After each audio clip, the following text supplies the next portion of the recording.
Hey guys, Zul'jin here, and welcome back to another Dark and Light video. I hope you guys are doing wonderful today. There have been a lot of questions in my comments section about certain things that I kind of take for granted that a lot of people don't know, and some of you might know, but this will be like some shortcut keys, tips and tricks. It'll be a real short video just going over a few things that I know, starting with how to transfer items and how to drop items quickly from your inventory. So let's go ahead and access my Griffin here. I'm gonna access his inventory with the R key. So if I press I, it accesses my inventory, and if I press R, by default, it will access his inventory as well. As you can see, he's on the left and here. If I want to transfer items from one inventory to the other, as you can see, I have no sulfur in my inventory, though he does have sulfur in his inventory. The key is A. You don't need to select it. You don't need to do anything. You just hover over it and press the A key. It transfers the sulfur ore into your inventory, and you can also do it back and forth just like that. You can also quick transfer items just by hovering your mouse over with the A key and put them right back in the inventory. If you want to drop items out of inventory, you press D. That'll just drop the item right there. You can see that I just dropped it, and it'll be on the ground in front of the Griffin. You can do that both from its back in the inventory. I can press R. I can drop the items.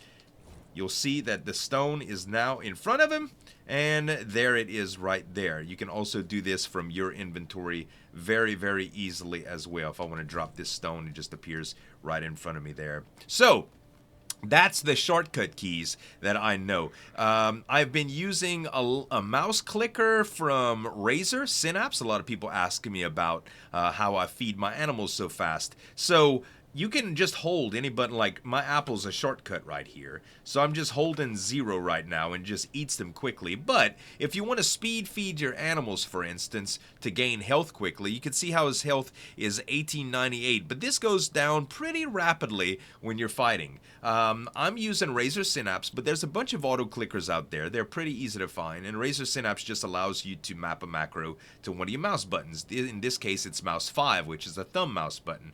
I can highlight one of the items and just hit remote use really quick, and he'll just speed eat the meat. So if his health was low, he would have just gained a ton of health back from that. In addition to that, when you're looking at your animal stats, sometimes there is a certain usage for stats that you don't realize.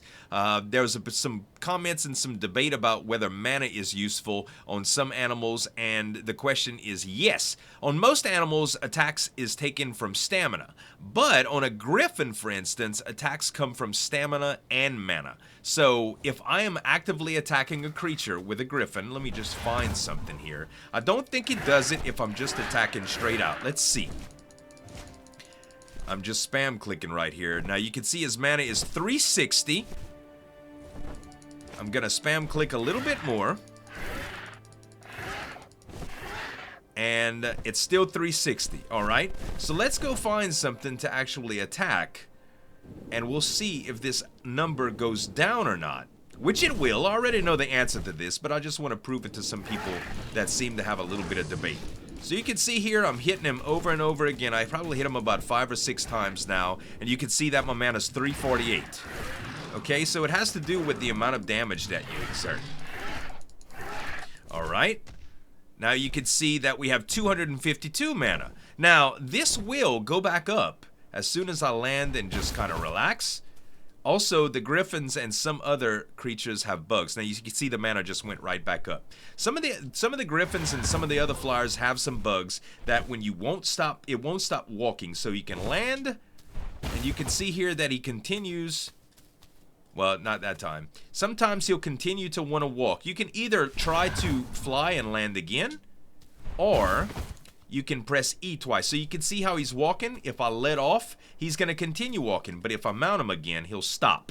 That also happens sometimes if you get up and land once more, he'll stop walking. So that's the best thing you could do, is just press E a few times quickly. Be careful when you're being attacked to do this, by the way.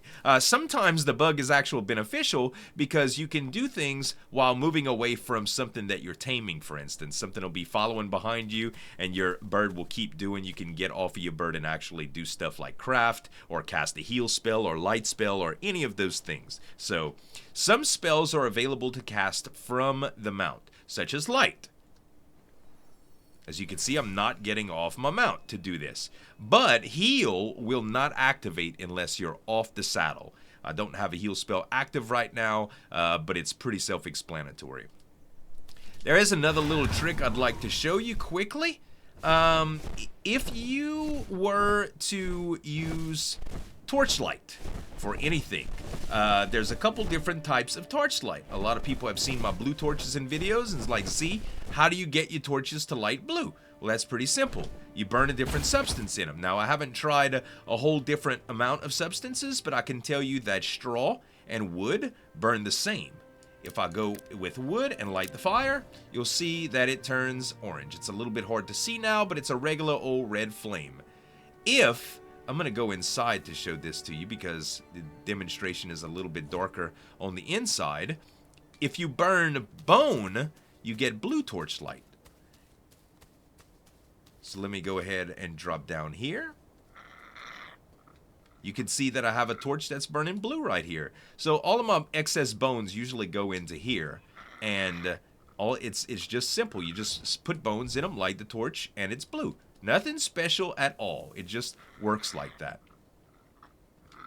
And I think that's it for the tips and tricks, you guys. If y'all have any other questions, I could do another compilation video for you guys in the future. It's relatively easy to figure these out, but like I said, I've been getting so many darn questions about all of these things, I just figured I would go over. If I had one more tip to offer you, it would be to try to loot in the Apocalypse event. You'll get everything from saddles to rare items and weapons and spells that you can use without even having the skill to craft them on your own. And it's really, really, really beneficial to do these. You get them from dark elemental drops. They look just like the standard elementals, except they're a little bit darker and they're labeled dark elementals. They drop everything from level 3 spells to special leather armor like you seeing now with different armor ratings and different resistances. Very, very beneficial to do this. Leather armor you can repair out in the field with just some twine, some fur, and some hide without having to worry about smiths and metal ingots and all of that stuff. So I hope this answered a bunch of your questions, educated you a little bit, and I look forward to seeing you in my next Dark and Light episode. Thanks so much for watching, guys. As always, this is Uljan signing off, and we'll see you next time.